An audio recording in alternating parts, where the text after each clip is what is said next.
Olá a todos e todas, mais uma versão do programa de Gestão Pública na TV da Transparência. Hoje vamos discutir o tema combate à violência sexual contra crianças e adolescentes. E conosco, para essa discussão, está aqui no nosso estúdio a doutora Daiana Tavares Barros, que é juíza titular da 2ª Vara da Comarca de Boa Viagem, Ceará, juíza coordenadora do Sejus, juíza eleitoral da 63ª Zona Eleitoral, membro do Núcleo de Cooperação Judiciária do TJCE e também pós-graduado em Processo Civil e mestrando em Direito no Centro Universitário Cristos. Doutora Daiana, é um prazer enorme ter aqui a sua presença para discutir esse tema, um tema extremamente delicado, né? Que aí depois nós vamos inclusive aprofundar, falar desse mês de maio, que é muito importante, né? Então, é uma grata satisfação para nós. Não, eu que agradeço a oportunidade. Eu venho trabalhando com esse tema da violência sexual contra crianças e adolescentes desde que eu assumi a magistratura. Eu tomei posse relativamente recente, foi agora em 20 de janeiro de 2023, e desde que eu assumi, assim, tem sido um propósito mesmo profissional e pessoal de tentar fortalecer a instituição mesmo, e eu sempre falo até no meu dia a dia profissional, da importância de voltar a dar credibilidade ao sistema de justiça. E eu acredito que quando esses processos levam tempo, revitimizam essas crianças e adolescentes, nós praticamos a violência institucional. E a gente vai falar um pouco mais aí na frente, mas é importante a gente estar tratando esse tema logo no mês de maio, que é um mês de campanha nacional, né, de conscientização e prevenção contra a violência sexual. E que bom, para o sistema judiciário, uma excelente aquisição, porque é um tema muito delicado, né? A gente vem tratando disso há muito tempo, mas com poucas ações concretas, né? Não é isso? Ou a impressão de quem está de longe?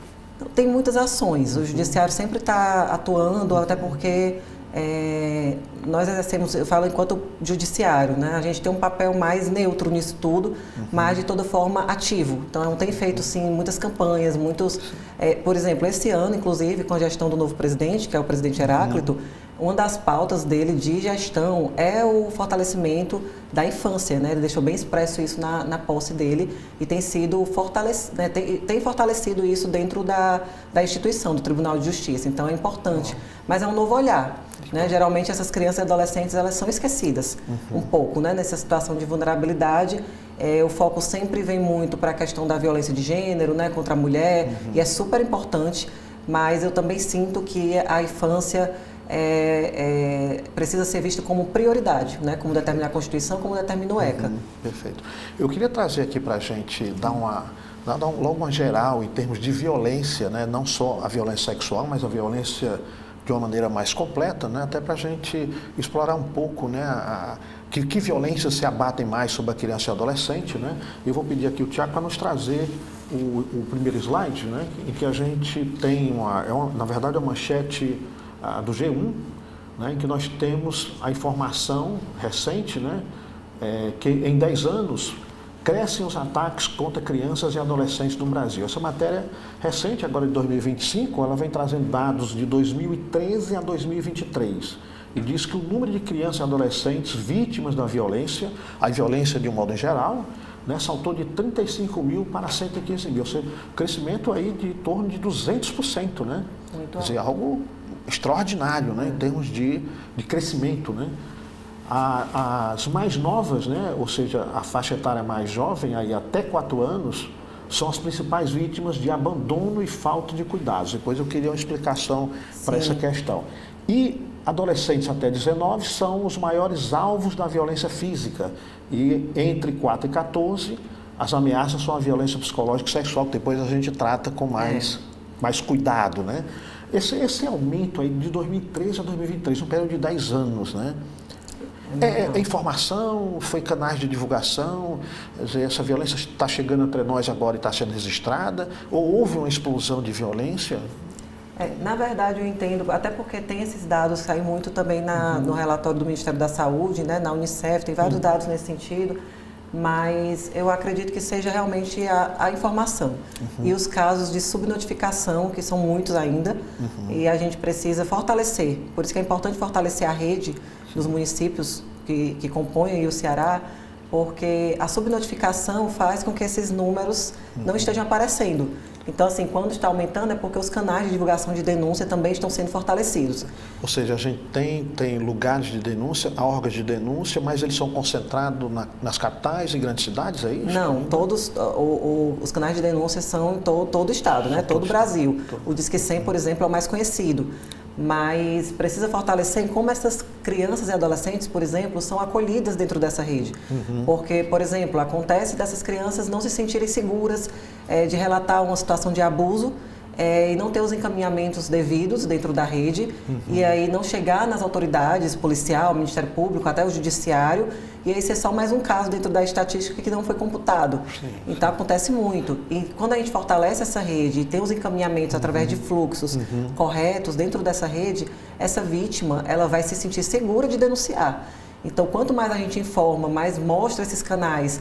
As portas de entrada eu sempre falo que é da rede, né? Que vai ser professores que percebem esses abusos e acontece muito dos professores não se sentirem seguros em levar essas denúncias adiante, porque sofrem ameaças também. Seja no ambiente que a gente hoje vive de facções, ameaças, então eles também temem. Então, foi preciso muitas vezes eu ir junto deles, então mostrar, olha, a gente está junto nisso, né? Então, dá essa credibilidade da justiça, do judiciário, porque isso fortalece a ponta. A gente está do outro lado, então, assim, quem está na linha de frente sofre muito impacto, né?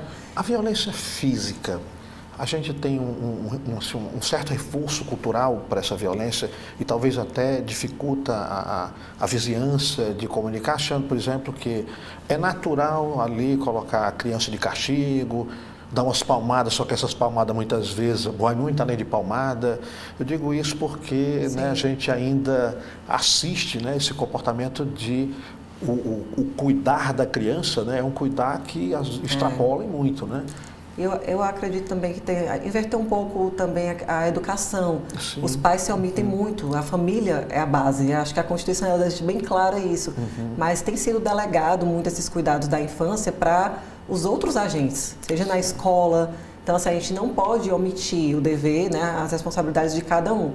E eu, como juíza da infância, tenho visto muitas situações de vulnerabilidade dessas crianças e adolescentes, que são colocadas mesmo ali no mundo, né, e entram muitas vezes até no caminho da criminalidade, porque não são orientados, não tem um apoio familiar, e aí realmente acaba procurando o caminho mais fácil.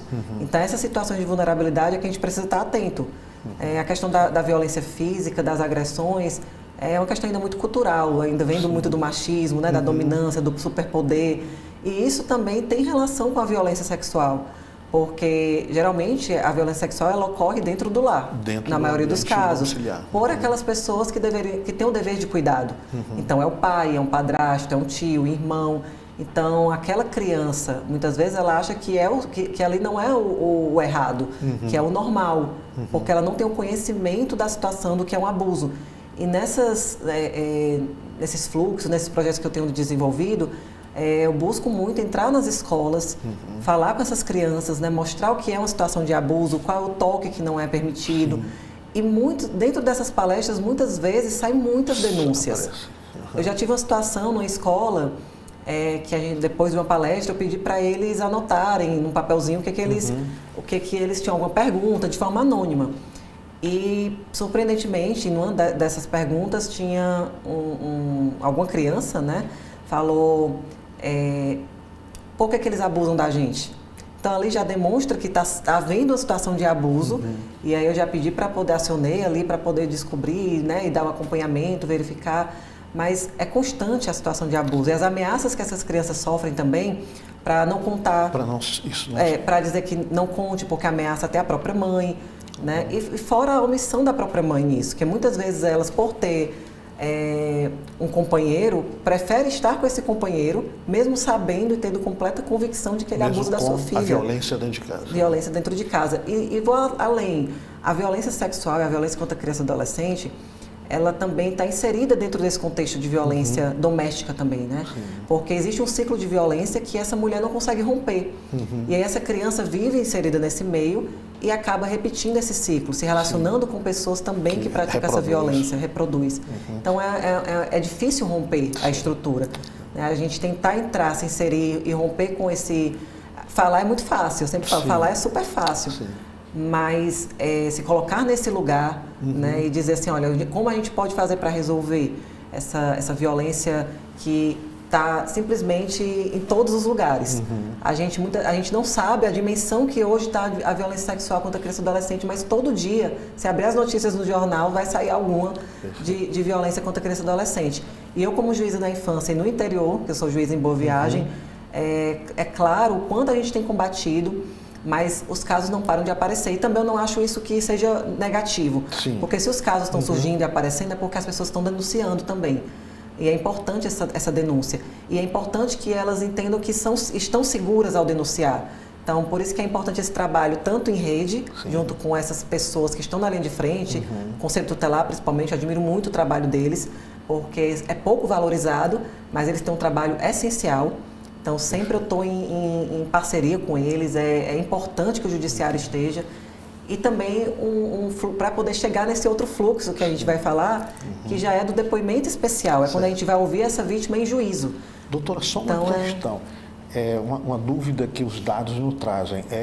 Essa criança de 4 anos, né, que são vítimas de abandono, isso tem se agravado. Eu fiquei olhando para essa informação e pensei muito também aí numa omissão do Estado, né? A gente tem hoje, né, uma demanda, né, uma obrigatoriedade do trabalho, né? Homens e mulheres trabalhando, né? E as mulheres hoje no trabalho e o Estado aí na situação ainda de não ter fornecido as condições ideais, né? Principalmente a creche, né?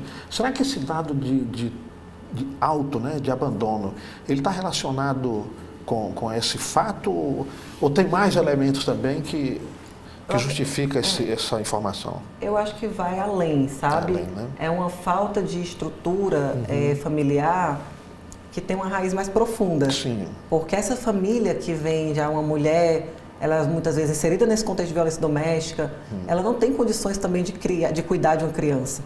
Então, ela está numa situação de vulnerabilidade, às vezes até uma situação de rua, não tem condições financeiras para cuidar daquela criança, precisa também de um trabalho. E a questão do trabalho ela é bem complexa, porque essa mulher que sofre uma violência doméstica, por exemplo, ela não consegue se inserir no mercado de trabalho, porque aí vem a questão da dependência econômica e ela não consegue romper. Então, ela não tem trabalho, como é que ela vai romper? E muitas vezes é o sustento daquela família, daquela criança que ela precisa e ela não tem. Isso acontece demais nos relatos. Então, precisa sustentar a criança, é melhor continuar para ela naquela visão. Eu não posso romper com esse relacionamento porque eu vou matar assim, né? Deixar meu filho morrer de fome. Sim. Então, é um contexto de políticas públicas que nós precisamos pensar para que essa mulher consiga ter essa independência, né? Não só o marido que sai de casa e vai trabalhar, até porque a gente mudou esse pensamento. Outra questão também, né? Quer dizer, Exatamente. O companheiro que abandona, né? O companheiro que abandona muitas mães cuidando sozinho dos seus filhos, não que não tenha o inverso, tem também, mas ainda é pouco. Mas muitas mães que têm que abdicar da sua vida profissional para cuidar do filho. Então, assim, a falta de estrutura, a falta de trabalho, a falta de uma creche para essa mulher conseguir trabalhar. E tem mães que relatam que tem que deixar, às vezes, a criança sozinha, uma criança pequena, para conseguir trabalhar. Então, ela vai fazer o quê se ela não tem com quem deixar essa criança? Então, são políticas públicas que o judiciário não tem como entrar nisso, de uma forma ou de outra. A gente tenta fazer parcerias, cooperações, mas parte muito do Poder Executivo, essas iniciativas, e tem até a questão de não ter esse envolvimento, a gente tem até esse freio aí, mas é importante, porque essas mulheres, essas crianças, elas precisam ter esse olhar do ente, né, do ente público, do município, com N tarefas, inserir essas crianças em ambientes saudáveis, eu vou dar um exemplo, em Boa Viagem especificamente, nós temos um acolhimento, por exemplo, crianças que estão em situação de abandono, em situação de vulnerabilidade, geralmente nessa idade, 4, 5 anos. E aí eu determino, através da decisão judicial, que elas vá para um acolhimento. Por quê? Porque aquela família não tem condições de cuidar daquela criança. Então, eu tenho que determinar uma medida emergencial que aquela criança vá para o acolhimento. E aí fica sobre o acompanhamento do acolhimento, com assistente social, psicóloga, até a gente construir, junto com essa família, condições de ela recuperar e ter de volta o seu filho. Muitas vezes elas percebem, quando perdem, assim, temporariamente, essa guarda da criança para o acolhimento, elas sentem falta do filho e querem mudar procuram ajuda do município, a gente encaminha para os órgãos, e isso é importante, porque às vezes elas percebem muito, né? Então, assim, a gente percebe o quanto isso tem sido útil, porque já teve uma situação de uma mãe que acabou tendo retirado de si os seus 2 filhos, e ela lutou muito para recuperar. Então, mostrou o esforço dela, o empenho dela em sair não era nem droga, era vício com bebida alcoólica. Que não deixa de ser. Que não deixa de ser também. A negligência com as crianças, que não cuidava, não tomava banho, não ia para a escola. Então, tudo isso aí fez ela repensar que é o valor daquelas crianças para ela. Então, acaba que é uma medida emergencial, mas que ela surte um efeito. E aí tem também uma situação de uma irmã que completa a maioridade, quer cuidar da sua outra irmã que está no acolhimento, mas que voltar para aquela família é complicado, a família de origem dela, natural, porque é uma família que não está cuidando e não tem estrutura, são pessoas muito pobres, muito humildes. Então, são N fatores, não dá para a gente, assim, delimitar, é por isso que está acontecendo, não é. A realidade é muito complexa para a gente colocar numa caixinha. E é isso que eu tento fazer nos processos, quando eu determino, por exemplo, um estudo social naquela família, medidas de apoio, de suporte, encaminhamentos para o trabalho, aquela mulher, o que ela precisa. Então, é muito do caso concreto. Eu tenho muito esse cuidado em olhar para essas famílias, aqueles processos, de forma bem individualizada. Porque eu sempre pergunto, olha, o que é que você precisa? Eu gosto de citar esse exemplo, que foi um caso com a criança, era um ato infracional, então não era violência sexual.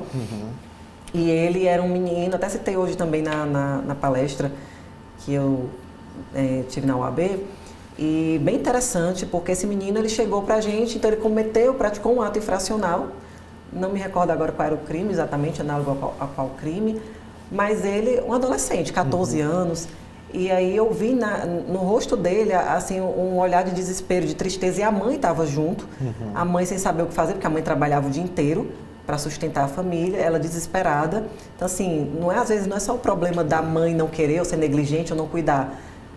Está faltando esse amparo institucional para ela conseguir se manter ali e dar esse suporte. Não, doutora, muito. Né? Eu fico assim, e as mãos atadas, mas eu tento fazer o máximo que eu posso.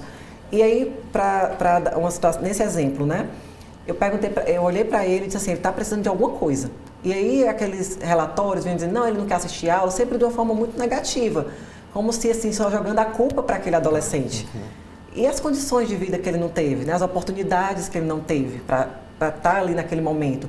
Eu também não posso, não no sentido de julgá-lo como juíza, mas no sentido de condená-lo por ele ter praticado um ato que é errado, né, análogo a um crime, mas que ele é um adolescente, ele está com a vida ainda para começar, né? Então, às vezes, ele precisa de uma segunda chance. Eu gosto de pensar que como juíza da infância, a infância é isso, é como se fosse, olha, eu vou lhe dar uma segunda chance. A gente só determina ali um acolhimento, uma internação, em último caso. Quando a gente vê que realmente é necessário para aquele adolescente, aquela criança, né? E até criança a gente não manda para internação, né? É um adolescente que é o último caso mesmo, que não tem opção ali, foi um crime grave, né? Chegasse análogo ao homicídio, por exemplo. Então a gente tem que ver tudo isso. Mas no geral não, no geral eles acabam, o Ministério Público propõe uma remissão, que é como se fosse um perdão ali, né? Com medidas socioeducativas, de prestação de serviços.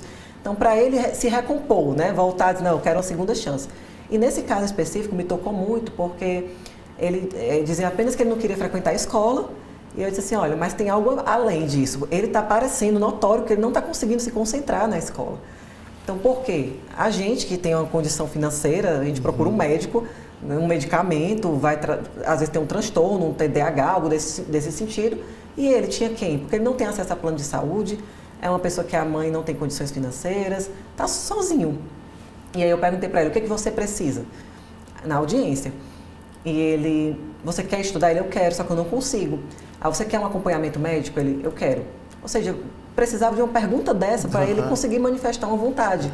E aí eu fiz os encaminhamentos para ele, encaminhei para o CAPS, encaminhei para o psicólogo, psiquiatra, para fazer um laudo específico em relação a ele, medicamento. Porque às vezes esse adolescente está precisando só de um ajuste, né? Um medicamento que ele está precisando tomar e não toma. E aí a vida dele pode, com isso, se transformar. Porque ele vai conseguir se concentrar na aula, né? Não vai ser aquele rebelde que falam, porque simplesmente ele está precisando de ajuda, está pedindo socorro e as instituições não estão vendo. Felizmente esse garoto passou, nesse momento, na sua trajetória de vida, passou pela senhora. Então, nem todos tem essa chance, né? Aí é que eu acho que é o nosso problema, né? A gente precisa ter uma estrutura mais... Com certeza. Né? E eu estava falando exatamente sobre isso, porque ninguém aprende sobre direitos humanos, ninguém tem essa sensibilidade criada, nem nasceu com isso. Às vezes sim, né? Tem gente mais sensível. A mesma questão da questão racial, ninguém aprende sobre raça, nasci sabendo. Não, né? A gente precisa ler mais, discutir mais sobre isso, entender esse lugar de fala dessas pessoas, para a gente conseguir falar, né? E ter um pouco de empatia. E a mesma coisa com essa sensibilidade, né? Ninguém vai ensinar você, olha, faz assim. Mas se você começa a ter um olhar mais humano, você constrói isso na sua prática do dia a dia, profissional, pessoal, muda, né? Porque essa visão de não ficar ali só no gabinete, inclusive é incentivado pelo CNJ, né? Que o juiz seja um juiz ativo, que participe, que esteja ligado à comunidade, à sociedade. E eu tenho buscado muito isso, para que o judiciário saia desse pedestal que a gente forma ali como se fosse um ser superior, que não é apenas um cargo, né? Um cargo que se utiliza de uma responsabilidade muito, muito pesada, inclusive. Né? A gente tem uma responsabilidade muito forte e isso é um problema, porque pesa muito, né, no dia a dia. Mas a gente tem que saber utilizar isso a nosso favor para fazer justiça. Perfeito. Então, eu sempre falo assim que o cargo, ele me ajuda muito, porque com ele eu posso fazer muita coisa. Né? E tenho utilizado isso para projetos, para políticas de apoio com o município, de cooperações, de incentivar, dar força a esses órgãos do município, para mostrar que eu estou junto. Sair dali do gabinete, entro nas escolas, converso com as crianças, com os adolescentes, mostra que o judiciário está presente. Né? E muitas vezes eles se sentiam assim, como se o juiz ou a juíza fosse alguém de outro mundo. Né? Então as crianças olhavam, chegavam perto e ficavam assim assustadas. Até mesmo dentro do fórum, aquele ambiente formal, você aproximar o juiz dos servidores, daqueles terceirizados, da menina da limpeza, da copa. Então, assim, está todo mundo trabalhando, exercendo o seu papel, né? Eu não faria o meu papel se não tivesse essas outras pessoas atuando. Então, acho que a gente precisa construir esse olhar humano. Acho que é o básico, né? Eu também falo muito. Pode ficar à Mas, vontade. assim, eu fico muito, muito emocionada porque eu tenho buscado trazer essas pessoas, dar visibilidade a essas pessoas, né? Em situação de vulnerabilidade, essas crianças que não têm voz, né? Que estão ali sendo sempre um alvo, mas a gente nunca sabe o que é que elas querem, o que é que elas precisam. Então, tenho tentado colocar no meu trabalho, ouvi-las. O que é que você precisa? O que é que você quer? O que é que eu posso fazer para lhe ajudar? Acho que a gente sair um pouco desse nosso lugar aqui e ir para o outro lado, né? Ver o que é que elas precisam, porque através de uma decisão judicial, eu posso modificar a realidade daquela família, daquela criança. Perfeito. E é isso. Nós estamos hoje com a doutora Daiana Tavares Barros, que é juíza titular da 2ª Vara da Comarca de Boa Viagem, também pós-graduada em processo civil e mestranda do Centro Universitário Cristo, mestranda em Direito. Né? Já discutimos, né, agora a questão da violência de um modo geral, e eu vou chamar aqui a professora para a gente entrar aqui, jogar aqui os nossos olhares, né, sobre os dados que é mais pertinente. Já falamos um pouco, né, mas sim, a gente agora tem os dados aqui da Unicef, levantando aqui a questão da violência, e especificamente a violência sexual contra crianças e adolescentes. Né? Aqui o dado da Unicef aponta também um dado de 2024, né, já final do ano de 2024, que no período de 2021 a 2023, o Brasil teve 164.199 casos de violência sexual contra crianças e adolescentes até 19 anos. O relatório mostra a trajetória crescente do número de vítimas. Foram 46.863 casos em 2021, 53.922 em 2022 e 63.430 em 2023, o que equivale a um caso a cada 8 minutos no último ano. Algo impressionante, né? O levantamento cita também ainda um estudo do Instituto de Pesquisa Econômica Aplicada, IPEA, indicando que apenas 8,5% dos eventos são reportados às autoridades policiais. Também aqui a questão, né, da subnotificação. Né? E o sexo feminino responde por 87,3% dos registros de violência sexual. Em quase metade dos casos do país, 48,3%, a vítima tem entre 10 e 14 anos.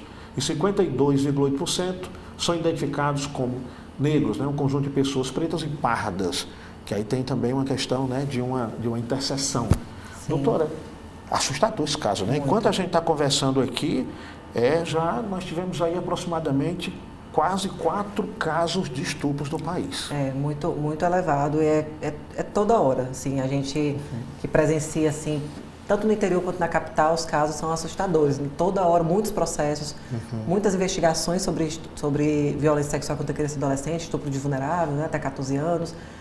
E quanto mais a gente atua, né, é importante a atuação, porque quanto mais a gente atua, mais casos aparecem de denúncias. Então quer dizer que a presença do judiciário, quer dizer, esse aparato, né, da ação jurídica, mas também a divulgação, sim, as campanhas, elas fortalecem. Muito. Interessante. Muito, porque senão vai acontecer do mesmo jeito, mas vão ser subnotificados e a gente fica sem poder fazer nada e os abusadores continuam, a gente chama assim, né, desses abusadores, agressores, violadores de direitos, continuarão praticando esses crimes contra essas crianças. E aí a gente conseguir tirar essa criança da situação de abuso, da situação de violência é o mais importante. Por isso vem essa ideia depois que a gente vai conversar sobre o fluxo, para a gente conseguir ouvir a vítima, sim, de uma forma humanizada e uma única vez, para poder evitar esse constrangimento, essa reiterada revitimização. E porque assim, nós formos chamados ao fórum para ser testemunha de algum processo, nós já ficamos nervosos, né? Já fica naquele momento tenso. Imagina uma criança sendo chamada constantemente para falar de um trauma. Então assim, ela não consegue se libertar. E aí eu já tive situação nesse tempo de ter casos de uma criança que foi abusada e depois, né, o processo não andou, foi andando, demorado, e ela já adolescente sendo chamada ainda para ser ouvida, porque não tinha chegado ainda à fase de instrução do processo. E ela disse, olha, se eu for chamada mais uma vez, eu vou me suicidar, eu não aguento mais falar sobre isso. Então já é algo que eu reforço, que é a clara chamada violência institucional. Sim, quando a gente está praticando reiteradamente essa violência contra essa mulher, né, essa criança, essa adolescente. E a família que está envolvida também. E quando o processo não termina, ela não consegue ter paz. É um trauma que está sendo ali, porque o trauma ele já existe. Eu sempre falo assim, olha, não vai ter como a gente tirar o trauma. Já aconteceu. O que o judiciário precisa é minimizar esses efeitos colaterais. Então, um processo célere, um processo humanizado, acolhedor, que tente acolher aquela vítima. Porque cada vez que a gente chama e pede para ela relatar aquele abuso, ela vai viver tudo aquilo de novo. Então, assim, a gente não pode fazer isso, não deve, né, na verdade. E os dados são esses, assim, até mais talvez, porque muitos casos ainda são subnotificados. Quantos locais de zona rural, mais distantes, não chegam até a autoridade, né? Não chegam até os canais de denúncia. Então, assim, a gente ainda precisa ter muito trabalho para fazer. E geralmente o mês de maio é para isso, né? O mês de maio é um mês, todos os dias de campanha, de conscientização. Deixa eu chamar aqui para os nossos espectadores a chamada da campanha, né? Sim. Isso, né? Está aqui o card, né? Maio Laranja. Campanha de combate ao abuso e exploração sexual de crianças e adolescentes. Eu queria uma fala sua sobre essa campanha, porque, né, eu tenho acompanhado a sua mídia, né, e tenho participado de muitos debates, muitas discussões, né, vários lugares, né, nacionais, locais, não é isso? O Maio Laranja, tanto é que esse mês está sendo bem intenso de divulgação, de palestras, de campanha.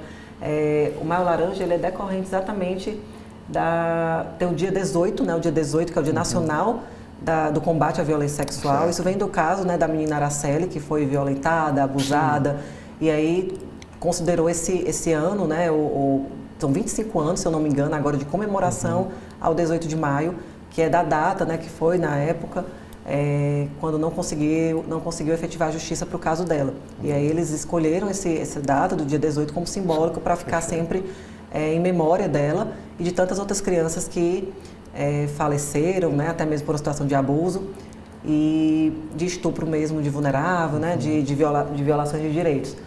E são tantas crianças, né, são tantos casos e de todas as idades.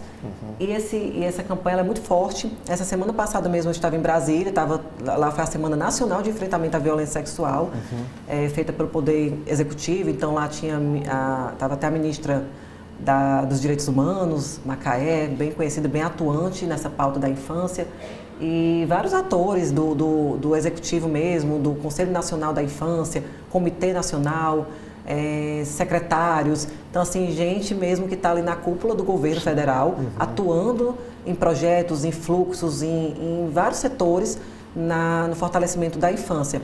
E eu tive a oportunidade também lá, eles conheceram o meu trabalho com esse fluxo e me convidaram para fazer parte de um dos painéis. Que bom. Que é um painel de responsabilização, defesa e responsabilização. E lá eu pude falar sobre o fluxo que foi desenvolvido aqui no Ceará. E foi bem interessante porque eles gostaram muito, não tinham conhecimento, até porque é um fluxo que foi feito aqui no Ceará.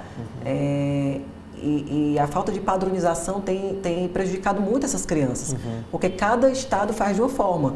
Então tem estado que escuta de um jeito, tem outro que faz de outro jeito, e é muito complicado a gente não padronizar, porque você mostrar que um caminho pode ser célere, melhor e mais acolhedor é muito importante. E lá eu pude falar sobre esse fluxo, falei da experiência aqui no Ceará, e foi muito bem acolhido. Estava lá também um representante da Unicef, que atua em conjunto lá com o governo federal, pediu para eu encaminhar para ele também o fluxo, encaminhei também para a ministra. Então, eles gostaram muito, querem dar visibilidade, porque é mais um caminho de proteção. E realmente é um fluxo que não há. Era para estar já em nível nacional um fluxo desses que garantisse que essa vítima fosse ouvida uma única vez. Existem vários fluxos de todos os tipos, né? Assim, de rede, de prevenção, mas eu falo muito que não adianta ter milhares de fluxos, várias notícias, tudo no papel. Não adianta. A gente precisa implementar de forma prática. O que a gente pode fazer para que realmente a gente proteja essas crianças e adolescentes? Doutora Dayana, você E lá, falou... só para acrescentar, lá foi feito, o objetivo dessa semana era para construir um plano decenal de enfrentamento. E aí eles começaram a construir, a gente inclusive tinha um formulário, eu participei desse formulário, a gente viu diversas sugestões, porque a sociedade participando de como a gente pode realmente enfrentar com efetividade a justiça, assim, fazendo justiça a essas crianças. E eu acredito que inclusive eu falei isso no formulário, falei lá no painel, que só vai modificar essa realidade quando a gente conseguir fazer um fluxo que funcione realmente protegendo desde o início, desde quando aquela criança, adolescente tem a iniciativa de denunciar, então um acolhimento humanizado e que essa rede esteja coordenada, porque muitas vezes existem redes muito bem capacitadas, mas também existem redes que são sem capacitação, que não sabem acolher aquela vítima e encaminhar ela para os órgãos, para as autoridades competentes. Então a gente precisa estar em constante capacitação, isso inclusive foi levantado lá, a importância de estar capacitando conselheiros tutelares, assistentes sociais, psicólogos, porque eles estão ali na linha de frente, eles estão vendo o que aquelas famílias estão passando. E chegar isso no judiciário, o judiciário tem um mecanismo que também proteja, ouvindo essa vítima uma única vez, como é esse caso desse fluxo, terminando esse processo o mais rápido possível, né? Ouvindo logo testemunhas, réu, fazendo sentença, se for o caso de condenar ou não que já, né, vai condenar, não. Às vezes não, às vezes é o caso de não condenar, se não tiver prova suficiente. Mas a justiça precisa ser ágil também, precisa ser célere, lógico que respeitando a lei, né? A Constituição, os prazos, porque a gente também, muita gente o judiciário é moroso, mas é porque também a gente tem que respeitar o que o Congresso fez, né? Então, assim, às vezes a pessoa não entende que a morosidade, ela vem também do que já está estabelecido no papel. Prazos, né? Um exemplo, 15 dias para ir para um lado, 15 dias para outro. Mas se a gente conseguir dar celeridade, ter um fluxo organizado, isso otimiza muito. Porque mesmo respeitando esses prazos, eu vou deixar para falar mais na frente sobre quando for falar do fluxo, como os prazos melhoraram por conta de um simples fluxo. Então, depois eu vou deixar o suspense. Eu vi na sua fala, doutora, uma palestra sua em escola. Né? Me parece uma prática sua no dia a dia. Ao mesmo tempo, a gente, né, sabe que tem muito de desconhecimento vou colocar própria, também tem os meninos que são vítimas de violência, né? Então você tem esses garotos e garotas, né, crianças que não conseguem distinguir, inclusive, o que é o carinho da agressão.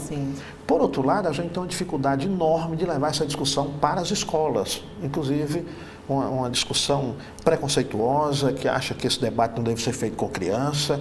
Aí a gente mantém essas crianças, lamentavelmente, sem capacidade de discernir, inclusive quando estão sendo vítimas de violência. Por isso que é tão importante, foi falado muito nessa semana lá em Brasília, sobre a importância da educação sexual nas escolas. É fundamental.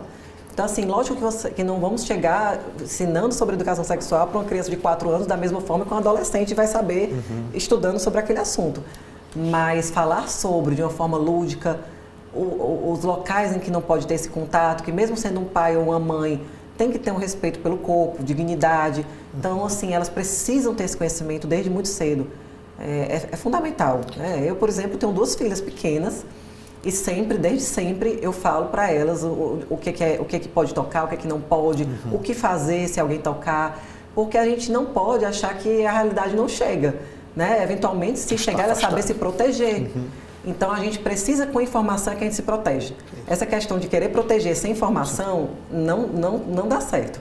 Então, sempre falo que a informação, por isso que esse projeto Aurimoura Costa, que vai ser assinado agora, quinta-feira, em Boa Viagem, já foi assinado na minha primeira comarca, em Alto Santo, é exatamente nesse sentido, de que a informação é que muda a realidade dessas pessoas. Com informação, a gente consegue combater violência. Pois é, porque nós temos nas escolas de classe média, né? Nós temos os departamentos de psicologia, que tem acolhimento das crianças, que aí, mesmo quando não tem um atendimento finalístico, mas também encaminha, né? Chama os pais ou encaminha para... Tem um acompanhamento melhor ali, né? Então, tem algo ali ainda, tem uma válvula de escape, né? Mas, lamentavelmente, a gente não tem isso estendido para as escolas públicas de ensino fundamental, espalhado por esse estado, pelo Brasil todo, né? Quer dizer, ou a gente pensa também seriamente nesse apoio, né? Ou a gente também vai ficar meio sempre trabalhando com consequência, né? A gente não vai conseguir trabalhar aí algo que causaria, né? Pelo menos uma redução de danos. A prevenção, por isso que a importância da campanha. Essa campanha do Maio Laranja, inclusive, ela é muito falada, tem um Instagram sobre isso, que é o Faça Bonito, né? A campanha Faça Bonito, que inclusive usa essa flor como símbolo, que é a união mesmo entre todos para conseguir articular a rede. E é muito importante, porque esse mês, no mês de maio, muitas denúncias surgem, muitos, porque se fala tanto sobre isso, tem uma programação específica dentro do município. Por exemplo, lá em Boa Viagem, todo dia eles têm uma atividade, uma capacitação, foi um mês inteiro de capacitações. E eu sempre elogio muito lá Boa Viagem, porque eles são muito ativos nessa questão da proteção, muito atuantes, se capacitam bastante, mas nem todo município é assim. Em Alto Santo eu sofri mais dificuldade com isso, porque a rede não era tão organizada e a capacitação ainda era algo que estava sendo construída. Por isso que cada realidade é uma realidade, mas a importância de capacitar, de levar informações e de fortalecer essa rede para que campanhas como essa cresçam cada vez mais. Então, ela ocorre nos municípios, em geral, no Brasil inteiro, como também ela ocorreu nacionalmente lá em Brasília, que é o ápice do evento, né? Que quando todos da rede, os representantes de todos os estados estavam lá nessa Semana Nacional. É como se fosse assim, fizemos a campanha interna, né, nos nossos estados e agora finalizamos aqui em Brasília para culminar no governo federal, né? Que é o maior, que está articulando a rede inteira de todo o Brasil. Então é muito importante, é muito bonito ver o movimento. São muitas pessoas engajadas, muitas pessoas atuantes, com voz ali ativa. E eu gostei muito porque eu saí também da bolha, que eu chamo assim, do direito. Porque lá tinham pessoas de todas as atividades profissionais. Assistentes sociais, conselheiros, professores, ministros, né, secretários do governo. Então, assim, bem variado. E aí a gente consegue ter uma outra visão da realidade, de como está sendo o trabalho deles dentro desses locais, qual a dificuldade deles, né? Mães relatando situações que não têm acesso à criança, que um pai abusava e ela está lá na luta procurando por direito. Tivemos relato desse lá, então assim, foi bem impactante, muita gente ficou bem emocionado com o relato dela, e isso são vários casos. E fora você ouvir vários painéis de pessoas diversas falando sobre a temática da infância de acordo com a sua realidade. Então a gente conseguiu construir muita coisa legal para colocar em prática nos próximos dias, né, no decorrer do ano. Hoje no Gestão Pública, na TV da Transparência, nós estamos com a doutora Daiana Tavares Barros, que é juíza titular da 2ª Vara da Comarca de Boa Viagem e também mestranda em Direito na Unicristos. E vou pedir aqui para ela explicar para nós, né, esse fluxo, que né, é uma experiência local, né? Aí eu vou pedir para que você pense assim, explicando para nós, fora do direito, né, para o nosso público, que alguns vão precisar assim, acompanhar aqui qual a importância disso, né? Como é que a gente inicia? A gente tem a denúncia feita, né? A gente tem a mãe ou a própria criança, o que é professor... levado com responsável legal, né, para denunciar. Que dá início, né? Então, a partir daí, a gente tem... Eu vou pedir aqui o Tiago para trazer para nós o slide 4, Tiago, que é o primeiro passo, tá bom? E eu pediria para você explicar para nós a produção antecipada de prova, né? Pronto. Contextualizar primeiro a historinha desse fluxo, né? Quando eu fui para minha primeira comarca, que foi Alto Santo, quando eu tomei posse em 2023, é que teve aquele período dos 3 meses de curso de formação, e aí eu tomei assim, exercício mesmo em abril. E aí me deparei com essas situações de processos parados, assim, andando, né, mas há muito tempo, de casos de abuso de violência sexual contra criança e adolescente. E fiquei assim um pouco assustada com aquela situação, porque aquelas crianças... Quando você fala parado, estava o quê? 6 meses, 1 ano? Tinha casos de crianças que tinham sido abusadas com 5 anos e já estavam adolescentes com 15, 16 anos. Então, assim, a dificuldade mesmo de finalizar aquele processo, muitas vezes por falta de prova também. E como a vítima só é ouvida em contraditório ampla defesa depois da denúncia, quando vem aquela audiência de instrução, que acho que é mais comum de conhecer, né? Quando tem audiência de instrução.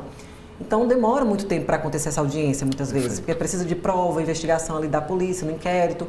Então, até acontecer esse momento, demora. E, às vezes, pela falta de prova, não é possível dar continuidade às investigações e o processo fica aguardando, né, novos relatos e tudo. Enquanto isso, a vítima é chamada para ser ouvida, é ouvida na delegacia. Então, é algo que nós hoje, a maioria dos estados, nós não temos estrutura para ouvir essas crianças e adolescentes dentro de uma delegacia. Na maioria dos casos, as delegacias são um ambiente masculino.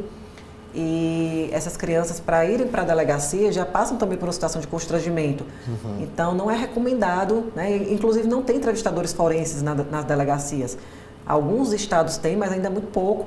O Ceará não tem, acho que tem pouquíssimos e não tem condições de dar conta, assim, né, desse momento dentro da delegacia para ouvir as crianças.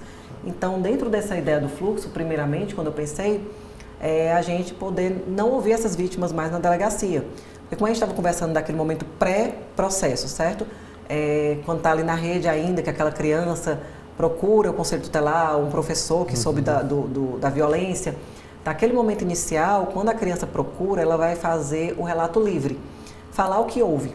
É o que a lei chama... Ela está falando para o conselheiro tutelar, por exemplo, para um professor, né, que identificou a situação de abuso, ou a própria mãe procura aquela criança e vai relatar o que houve, quando a criança está... Né, tem vários sinais. E aí ela procura e vai relatar. Essa escuta especializada está prevista na lei 13.431 de 2017, que é aquele momento pré-processo, né? Então... a escuta livre da criança, ela vai falar do jeito dela, sem perguntas, sem intervenções, sem questionamentos, não é uma prova, é um meio de prova. Então ela vai ser utilizada para que o delegado, com aquela informação, possa investigar. Isso, nesse momento, ela ainda não está na delegacia, não é isso? Não. Ainda não. Ela não está fazendo esse relato na delegacia, está fazendo relato... A escuta especializada ainda seria aquele momento que o primeiro contato geralmente é com o conselho tutelar, né? Sim. Mas chegou um momento, vamos supor, aí o delegado abriu o inquérito. Pronto. E aí ele chamava essa vítima para ser ouvida. Aquele passo 1 é esse? Não, ainda não. Ainda não. O delegado escutava a vítima lá na delegacia. E aí a gente tirou isso, né? A gente fez foi feito um termo de cooperação 04 de 2023, para contextualizar, né? Porque eu já estou pulando um pouco aqui as etapas. Mas quando eu me deparei com essa situação, eu fui me aprofundar mais na lei. Sabe o que a lei dizia? Como é que eu poderia melhorar, fazer um fluxo que organizasse isso melhor dentro do Estado? E aí vem toda aquela dificuldade, né? Porque tudo que já vem montado, que está feito, romper com isso é muito difícil. Por melhor que seja. Tudo novo, a gente até conversou numa das aulas, né? Tudo novo gera resistência. Não adianta, porque todos já vêm trabalhando de uma determinada forma. E aí, de repente, dizer, não vai ser mais assim, vamos mudar. Será que vai dar certo? Não vai dar certo? E competência? Como é que vai ficar a competência do juiz? Então, assim, foram N fatores que a gente teve que pensar, sentar, estudar, discutir como é que está sendo feito para poder funcionar direitinho. Mais uma observação, ainda mais uma doutora que chegou recentemente, né? Ainda tem isso, porque aí sofre também aquele preconceito. Acabou de chegar, né? Está empolgada demais, então sofre muito, né? Não tem jeito. Mas aí eu ignorei um pouco isso e tive muito apoio também, porque eu entrei logo no começo, eu fui convidada pelo desembargador Everardo, para fazer parte, integrar o núcleo de cooperação judiciária. E aí abriu as portas para mim institucionalmente. Então, assim, eu sempre falo para ele que eu sou muito grata a ele, porque ele sempre me deu esse suporte. E é importante quando o tribunal dá o suporte, porque a gente consegue ter mais, eu estou só afastando, consegue ter mais respaldo para organizar, para chamar as outras instituições, porque eu não estou falando sozinha mais, sim, eu estou ali com a instituição. E aí, quando eu falei para ele sobre esse projeto, que seria bom a gente ter um fluxo que padronizasse essas oitivas, né, os depoimentos especiais, as escutas, porque a escuta especializada é uma coisa, o depoimento especial é outro, né? O depoimento especial é feito em juízo e a escuta é feita lá pela rede do município, Conselho Tutelar principalmente. Então, passando essa fase da escuta, é que a gente vai chegar nesse fluxo. Ah, tá. Certo? Então, tiveram várias reuniões com o Ministério Público, a gente chamou a Defensoria Pública, chamou a OAB.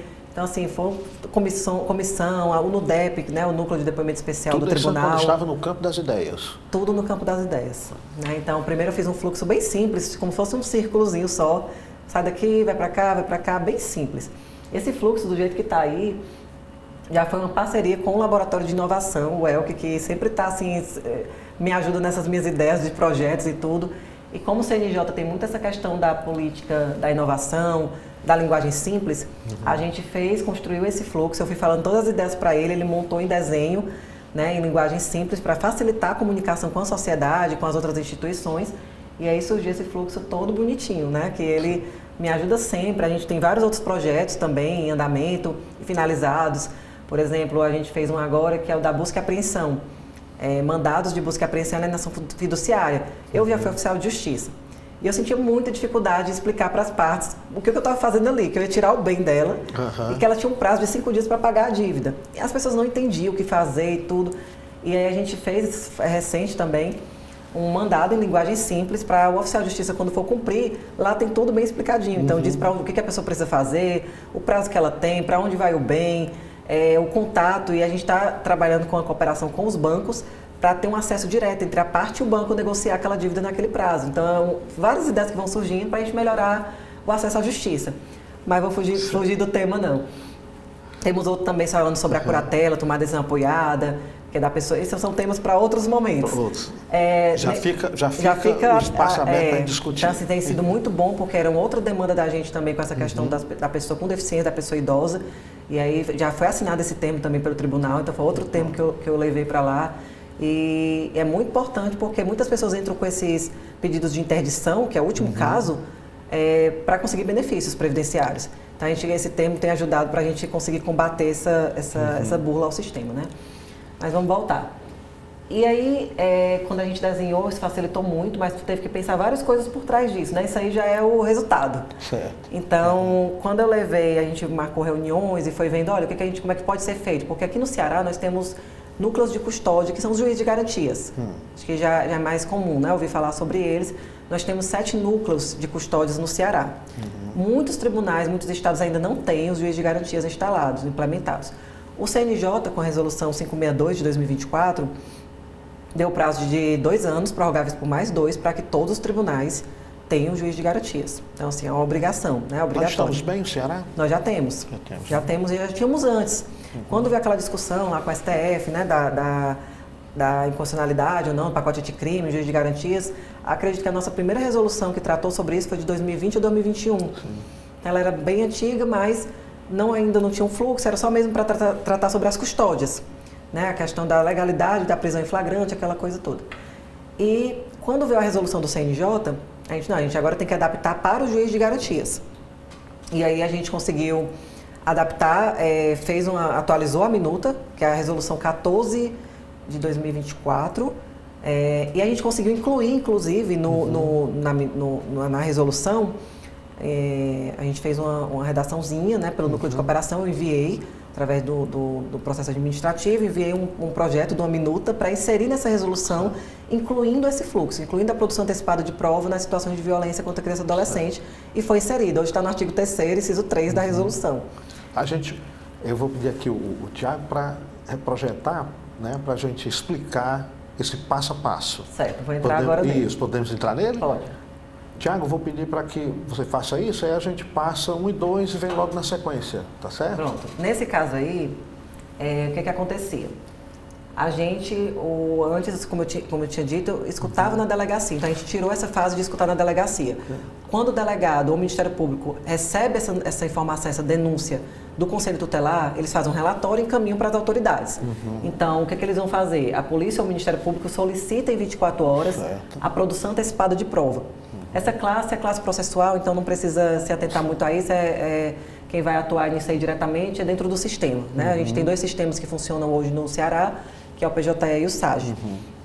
E aí eles vão representar para o juiz de garantias. Mas aí vem uma outra questão. Tem aquela observação que você colocou lá, importante. Que eu vou falar disso agora. Ó. Quando se trata de violência sexual em contexto de violência doméstica, o juízo da unidade, que é o do domicílio da vítima, é que será o competente. O juiz do núcleo de custódia, que é o juiz de garantias, realizará apenas a custódia e remeterá a ele os autos. Por quê? Porque aí vem uma outra discussão que, inclusive, quando eu dei o curso como formadora na SMEC, na Escola da Magistratura, já é o meu 2º curso, fiz o meu primeiro curso ano passado, e esse ano, falando sobre o juiz de garantias e a aplicabilidade desse fluxo para magistrados. Então, assim, capacitando magistrados para entender melhor o fluxo, falar sobre depoimento especial, e assim, foi maravilhoso. Né? Até hoje recebo feedbacks positivos do curso, foi muito bom. A questão da competência. Porque o CNJ, para entender um pouco melhor aqui, eu sei que eu não vou poder me aprofundar muito, porque o tema é bem amplo, mas o CNJ, lá na Resolução 562, ele excepciona o que compete ou não ao juiz de garantias. Então, nem tudo vai para o juiz de garantias. Então, agora, por exemplo, foi retirado da competência do juiz de garantias, homicídio, júri, não vai. E um desses incisos tem lá que é um contexto de violência doméstica, quando se aplica a Lei Maria da Penha. Então, se for uma violência sexual num contexto de violência doméstica, dentro do lá, que é a maioria dos casos, o delegado do Ministério Público, ele não representa lá essa produção antecipada no juiz de garantias. Ele vai representar já no juiz de domicílio da vítima. Por quê? Porque é uma exceção ao juiz de garantias, o juiz de garantias não vai analisar esse processo, certo? Em contexto de violência doméstica, não vai para o juiz de garantias, só para ficar claro. Então, o inquérito e o processo, né, competência para processar e julgar, e o inquérito vai tramitar todo na vara, ou que tem competência especializada, nem todos os municípios têm varas com competência especializada, seria a vara de violência doméstica, e vara de infância, né, ou então aquela com competência para crimes sexuais. Em Fortaleza nós temos, mas no interior a maioria não tem, né? Sobral tem vara especializada, Quixadá, mas na maioria não tem. Então, nesses casos, quando é em contexto de violência doméstica, o STJ inclusive decidiu recentemente, acho que foi no final do ano passado, que quando tem vara especializada de violência doméstica, esses casos de violência sexual têm que ir para a vara de violência doméstica, porque prevalece o gênero em detrimento da idade. Então, é uma decisão bem polêmica, porque os juízes da infância ficaram um pouco chateados com isso, porque esvazia muito a infância, e os juízes da violência doméstica ficam com mais processos, porque a maioria dos casos de violência doméstica acontece em contexto de violência doméstica. Que já não é pouco, de violência sexual, na verdade, né? Soberbado, né? Então, fica fica com a demanda altíssima de processos, e a vara da infância, que poderia estar com essa atribuição, não está. E acaba esvaziando um pouco essa competência. Então, houve embargos já dessa decisão, vamos ver o que vai acontecer para frente. Eu acredito que a tendência é que melhore, né, que corrija, porque realmente eu acho que quando tem vara especializada de infância, a competência seria, eu entendo que seria da infância, né, mas o STJ decidiu, a gente segue, né. E aí o que acontece? Vamos dar um exemplo aqui que seja num contexto, fora do contexto de violência doméstica, para poder exemplificar com esse fluxo, tá? Porque quando é contexto de violência doméstica, já vai ser muito mais simples. Ele já vai protocolar diretamente no juiz, ou da vara especializada da violência doméstica, ou da infância, e onde não houver, vai para a vara criminal comum, a vara comum. Então, vamos aqui numa situação que a criança foi abusada na escola, por um professor. Então, fora do contexto de violência doméstica. E aí o delegado ou o Ministério Público representa para o juiz de garantias, porque, como é fora do contexto de violência doméstica, tem que ir para o juiz de garantias, a competência do inquérito é deles. E aí eles vão analisar esse pedido. Então, eles verificam, olha, está aqui, realmente foi um professor na escola e tal, vamos ter que ouvir essa vítima logo. Porque o que acontecia antes? Só ia ouvir essa vítima, a prova que seria válida para ouvi-la seria só lá depois da ação penal, da denúncia. E o inquérito, ela ficava sendo chamada para ser ouvida, mas que essa prova não ia valer de nada, porque a prova que vale é a prova em juízo. Né? A prova que tem que garantir contraditória ampla defesa, que vai estar a presença do advogado, da Defensoria Pública e do Ministério Público, é a prova que vai acontecer lá na frente. Então, a lei ela já tem essa previsão bem clara e expressa que preferencialmente seja feito por produção antecipada de prova. E por isso que surgiu aí esse fluxo. Então a gente traz esse pedido do Ministério Público, né, ou do delegado, diretamente para o juiz de garantias, ele vai deferir essa oitiva, esse depoimento. A gente já está agora então no passo... Saindo do primeiro e indo para o 2. Indo para o 2. Porque o juiz do núcleo de custódia, ele vai deferir esse pedido, porque ele é o competente, já que ele é o juiz do inquérito, e tem essa tarja que a gente criou também dentro do sistema, foi junto com o pessoal da tecnologia, que me ajudaram muito, o Olegário principalmente. Porque o objetivo da tarja é para identificar e dar prioridade a esses processos que envolvem criança. Então, tem aí a oitiva especial de crianças e adolescentes, que já chega como se fosse réu preso, não tem a tarja de réu preso para identificar que é um processo prioritário. Sim. E aí a gente construiu essa tarja de oitiva especial para identificar que também é um processo prioritário. E remete à unidade judiciária. Então, o que acontecia também é outro problema que a gente teve que enfrentar. Essa criança, ela poderia muito bem ser levada lá para o núcleo de custódia para poder ser ouvida, porque a competência é do juiz de garantias. Só que levar essa criança até o juiz de garantias era um grande problema, porque não tinha quem levasse. Quem ia levar? A polícia, conselho tutelar? Vamos dar um exemplo. Eu sou de Boa Viagem, o núcleo que envolve, os núcleos eles envolvem vários municípios. Boa Viagem, o núcleo que faz parte dela, o juiz de garantias, é Crateús, que é 2 horas de distância.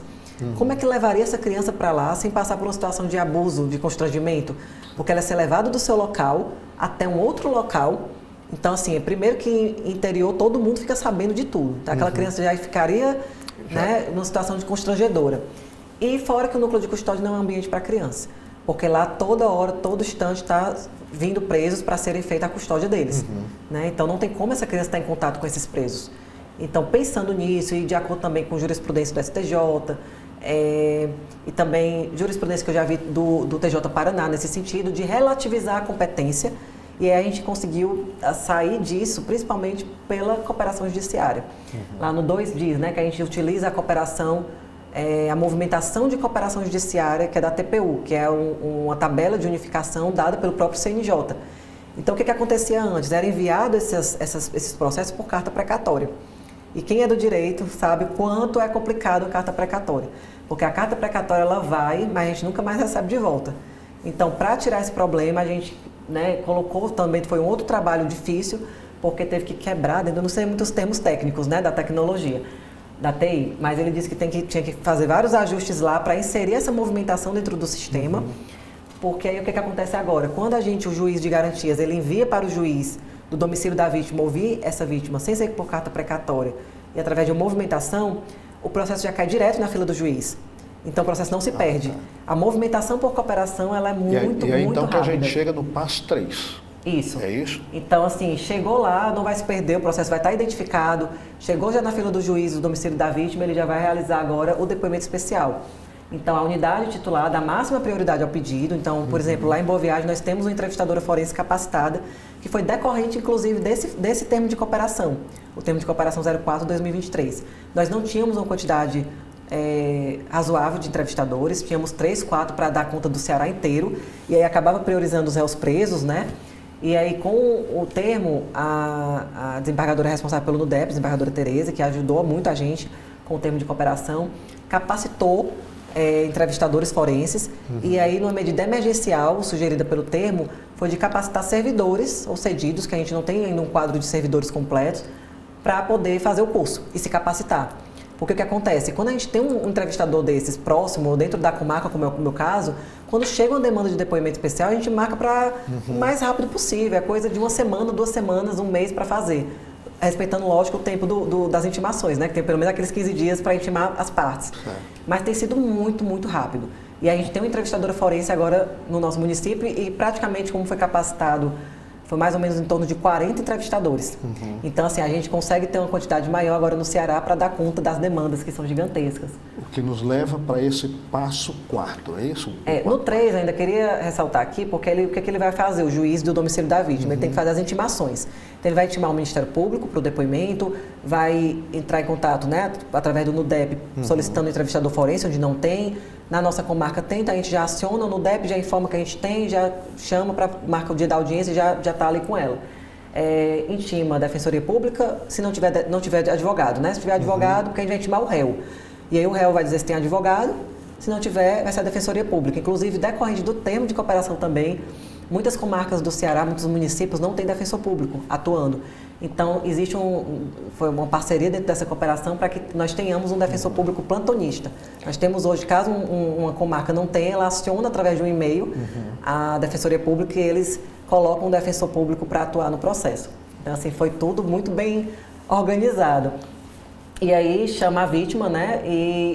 O depoimento especial ele acontece numa sala separada, o entrevistador forense com a criança, o juiz fica em outra sala, coordenando, né? Isso, é que é a segunda passagem do caso pelo núcleo, é isso? Não, ainda estou no 3. Está no 3. É o momento do depoimento. Então a gente vai fazer o depoimento especial, o entrevistador forense vai ouvir a vítima, vão ter aquelas perguntas que vêm do Ministério Público e da Defensoria ou da OAB, e o juiz ali está para presidir, né? Mas o grande responsável, sempre falo isso, né? É o entrevistador forense. A gente tem que dar muita credibilidade para essas pessoas, porque eles estão ali realmente ouvindo aquele relato, e eles fazem isso todos os dias, é muito pesado. Então a gente tem que dar toda a credibilidade e apoio aos entrevistadores, porque eles exercem um papel assim fundamental, eles são capacitados, têm técnica, coisa que eu não tenho, por exemplo. Então ele tem técnica para conseguir extrair aquela informação da vítima. Primeiro gerando vínculos de confiança, vão fazendo questões, se eu disser que essa minha roupa é vermelha, tá certo? Eles, não, é que cor é preta. Então eles têm várias técnicas para a criança ir gerando um vínculo, e aí de repente a criança entra no assunto do processo e começa a falar. E o que é que o juiz faz nisso tudo aí? Preside para que não vá perguntas que revitimizem aquela criança. Sim. Porque o juiz é que vai fazer essa mediação. Vai ter um momento de perguntas, que o Ministério Público faz as suas perguntas, a Defensoria manda ali no chat, porque não pode ser falado, né? E aí eu encaminho para a entrevistadora e eu só vou encaminhar aquelas perguntas que não revitimizem. Já teve situações de, por exemplo, um advogado, nem lembro a situação, por que a vítima estava com aquela roupa naquele dia? Então a gente não pode permitir que esse tipo de pergunta passe para a vítima, porque isso revitimiza e a gente tem que obedecer o protocolo de entrevistador forense, né? Então a gente tem que seguir à risca para não revitimizar e não culpabilizar a vítima. E aí a gente terminou o depoimento, a gente encerra aquele ato, né, que vai estar tudo gravado, e devolve o processo que na fazenda está no inquérito, né, ela é só uma cautelar. Então a gente devolve aquele ato, que é o do depoimento, para o juiz de garantias, porque ele é o detentor ali da competência do inquérito. Quando a gente devolve, né, a segunda passagem do caso pelo núcleo, a oitiva já foi feita e então será dado andamento ao inquérito. O que tem acontecido agora, a parte prática, né? Como a vítima acaba falando tudo porque está sendo muito próximo aos fatos, quando demora, a questão da memória prejudicada, a família intervém, diz que não foi bem assim, porque quer proteger, né? Acontece de tudo. E com o passar do tempo, aquela criança já nem fala mais. Quando é muito próximo, eu até hoje não presenciei nenhum caso da criança ter ficado assim sem querer falar. Não sei se for muito novinha, né? Mas geralmente com a capacitação, a técnica adequada, a criança fala tudo. Eu já tive situações que a criança fala até o nome completo do que fez o abuso, praticou o abuso. Então, assim, a gente tem tido um resultado muito positivo.